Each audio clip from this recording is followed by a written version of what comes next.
So friends, after studying the different causes of the seed dormancy, we are going to study the different methods to break the seed dormancy. Now these methods includes impication, scarification, removal of internal inhibitors, stratification and growth hormone treatment. So we will see one by one. Now this is the impication. Now impication means shaking the many seeds together forcefully. Now this treatment removes the presence of stropilar plug at the micropylar end. Now once the stropilar plug is removed, the water can easily enters into the seed, the oxygen can easily enters into the seeds and the seed can germinate easily. Second method, that is scarification here. Now the scarification means partial or complete removal of seed coat.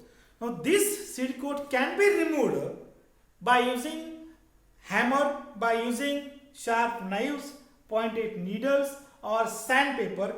The seed coat can be removed partially or completely.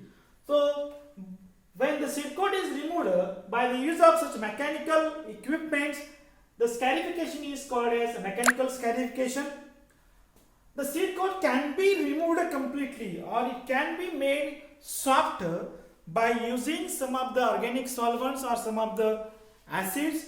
So this includes the use of ethanol, the use of acetone, petroleum ether, carbon tetrachloride or chloroform. Now these chemicals, they remove or dissolve the waxy layer present on the hard seed coat. Once the waxy layer is removed, the water can easily enters into the seed, the oxygen can easily enters into the seed and the seed can germinate.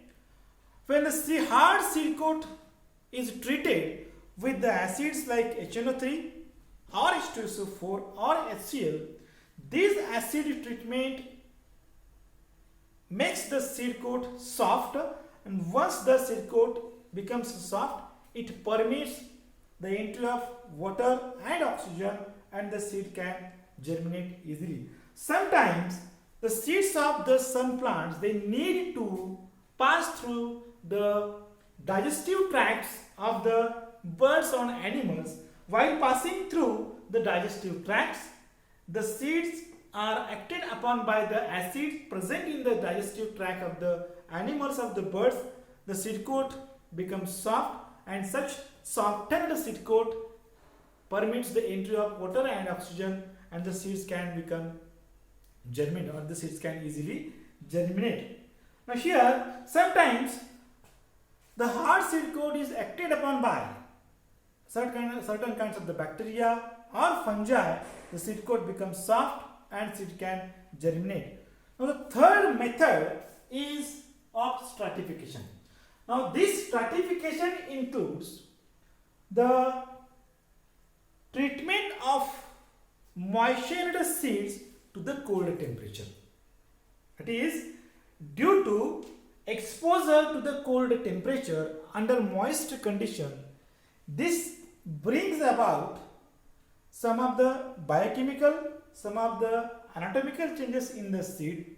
It also brings about the balance in the chemicals present within the seed. So due to this, the seed can germinate easily.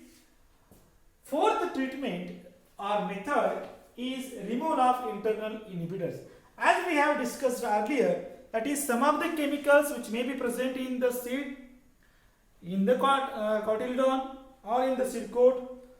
This chemical includes secondary metabolites in the form of phenols, or they may include some of the residual insecticides or weedicide absorbed, and they may be present within the seed coat. So they can be, or their higher concentration can be lowered by repeated washing of such seeds under tap water. Once the concentration of such chemicals is lowered, these seeds can easily germinate. Now here the fifth treatment or method is of growth hormone treatment.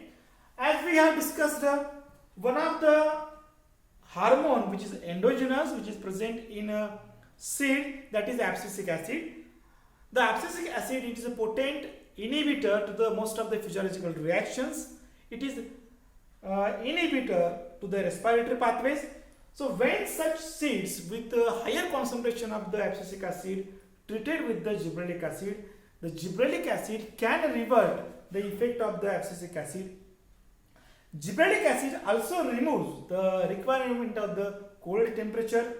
In addition to the gibberellic acid, the cytokinin and ethylene, they also promotes the seed germination. In this way, the dormancy in case of the seeds can be broken by different methods as we have discussed here.